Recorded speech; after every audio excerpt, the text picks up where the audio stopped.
Ya,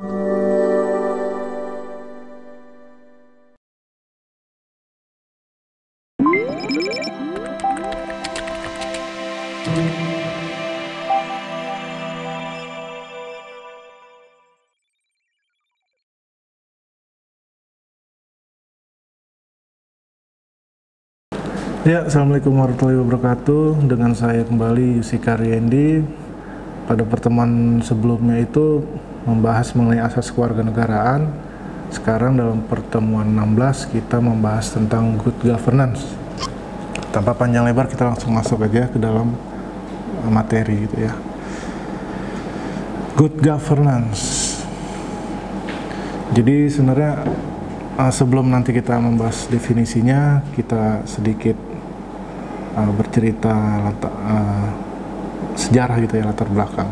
Jadi karena globalisasi yang menyentuh berbagai bidang kehidupan di seluruh wilayah pemerintahan negara, akhirnya menuntut reformasi sistem perekonomian dan pemerintahan, termasuk birokrasinya gitu. Jadi sehingga memungkinkan interaksi perekonomian antara daerah dan antar bangsa berlangsung lebih efisien gitu. Dalam upaya menghadapi tantangan tersebut, salah satu prasyarat yang perlu dikembangkan adalah komitmen yang tinggi untuk menerapkan nilai luhur dan prinsip tata kelola atau good governance dalam mewujudkan cita-cita dan tujuan negaranya sebagaimana amanat pembukaan Undang-Undang 1945. Oke, jadi sebenarnya kita sebelum masuk ke definisi, kita harus tahu dulu kepemimpinan adalah pelaksanaan kewenangan atau kekuasaan dalam bidang ekonomi, politik, dan administratif untuk mengelola berbagai urusan negara pada setiap tingkatannya dan merupakan instrumen kebijakan negara untuk mendorong terciptanya kondisi kesejahteraan, integritas, dan sosial dalam masyarakat. Pemerintah atau government. Jadi diartikannya ini sebagai pengarahan dan administrasi yang berwenang gitu atas kegiatan dalam sebuah negara. Makna governance berarti tata kepemerintahan, dan good governance bermakna tata kepemerintahan yang baik. Di satu sisi, istilah good governance dapat dimaknai secara berlainan, sedangkan sisi yang lain dapat diartikan sebagai kinerja suatu lembaga, misalnya kinerja pemerintahan, perusahaan, atau organisasi kemasyarakatan. Selanjutnya adalah adapun suatu pemerintahan yang baik, terdapat aparatur sipil negara yang harus menghindari pengaruh tersebut sehingga ia harus menjalankan tugas memberikan pelayanan kepada masyarakat secara maksimal untuk menghindari pengaruh partai politik. Seorang aparatur sipil negara tidak boleh menjadi anggota aktif atau pengurus partai politik, sehingga dalam pelaksanaan semua peraturan-peraturannya itu berjalan pada umumnya dalam pelaksanaan semua peraturan perundang-undangan. Artinya sejalan itu ya, nggak ada yang pengaruh dari pihak manapun. Nah, jika kita lihat istilah good governance ini dirujuk, artinya gini, dalam kita istilah good governance ini adalah semacam mengarahkan atau mengendalikan gitu. Jadi good governance dapat diartikan sebagai tindakan untuk mengarahkan, mengendalikan, atau mempengaruhi masalah publik. Jadi sebenarnya ranahnya good governance ini tidak terbatas pada negara atau birokrasi pemerintahan, tapi juga kepada ranah masyarakat sipil, sebagaimana tadi yang sempat saya jelaskan secara singkat gitu ya. Jadi tuntunan terhadap good governance ini nantinya ditunjukkan kepada penyelenggara negara atau pemerintahan, melainkan juga pada masyarakat di luar struktur birokrasi pemerintahan.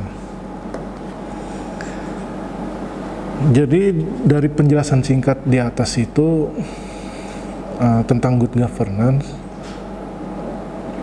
semua unsur dalam pemerintah bisa bergerak diharapkan bisa bergerak secara sinergis, tidak saling berbenturan.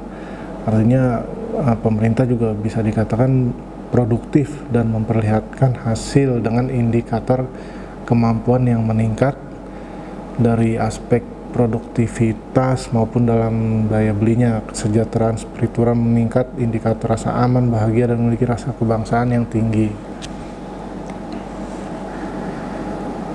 Penerapan good governance di Indonesia ini dilatar belakangi oleh dua hal yang sangat mendasar. Pertama, tuntutan eksternal, yang kedua adalah tuntutan internal.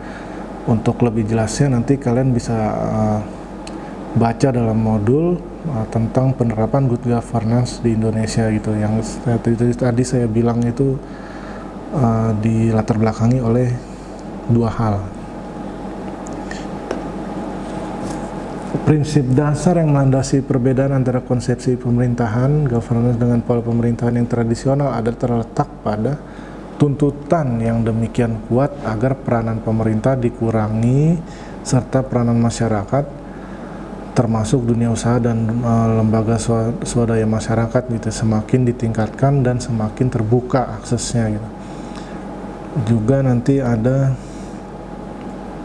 karakteristik atau prinsip yang harus dianut dan dikembangkan dalam praktik penyelenggaraan kepemerintahan yang baik.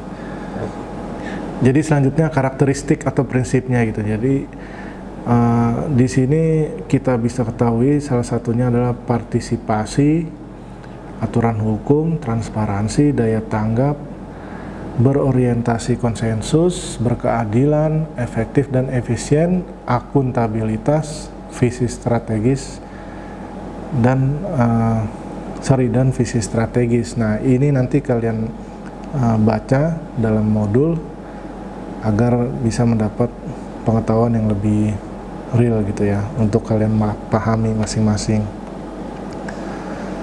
Berdasarkan karakter yang tadi saya sebutkan itu artinya gini, yang tadi saya sebutkan artinya good governance ini adalah suatu kegiatan atau proses. Governance ini lebih merupakan semacam interaksi sosial politik antara pemerintahan dengan masyarakat di dalam berbagai bidang yang berkaitan dengan kepentingan masyarakat dan intervensi pemerintah atas kepentingan tersebut. Istilah governance tidak hanya berarti pemerintahan sebagai suatu kegiatan, tapi juga mengandung arti pengurusan, pengelolaan, pengarahan, pembinaan, penyelenggaraan, serta bisa juga diartikan pemerintahan. Governance sebagai terjemahan dan pemerintahan kemudian berkembang dan menjadi populer dengan sebutan kepemerintahan atau tata kelola, sedangkan praktik terbaiknya disebut kepemerintahan atau tata kelola yang baik. Nah, inilah artinya cikal bakal adanya cetusan untuk good governance gitu kan. Jadi nanti ada secara konseptual pengertian kata baik dalam istilah pemerintahan yang baik atau good governance itu ada dua pemahaman, nanti kalian bisa baca lebih jelas. Selanjutnya ada lembaga administrasi, ada peraturan pemerintah, lembaga administrasi negara, terus peraturan pemerintah nomor 101 tahun 2000 yang merumuskan good governance sebagai kepemerintahan yang mengemban dan menerapkan prinsip-prinsip profesionalitas, akuntabilitas. Nah, ini seperti karakter yang barusan saya sebutkan itu ya. Tinggal nanti kalian pelajari aja. Selanjutnya adalah sebentar.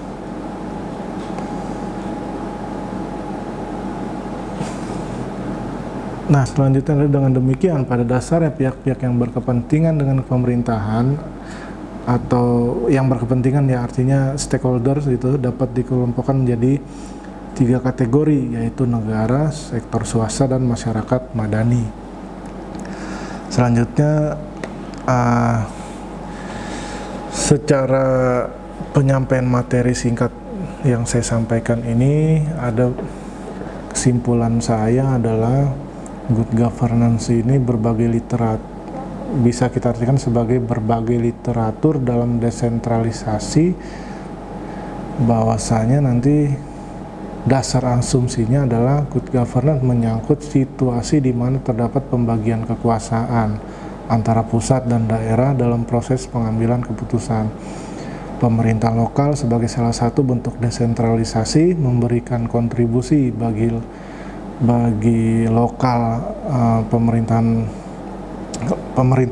di bawahnya itu dengan asumsi bahwa self government juga memiliki makna yang sama. Alasannya adalah bahwa pemerintah lokal akan memelihara berbagai penerimaan masyarakat terhadap demokrasi gitu kan. Itu kiranya itu saja ya pertemuan singkat yang bisa saya sampaikan gitu dalam materi ini.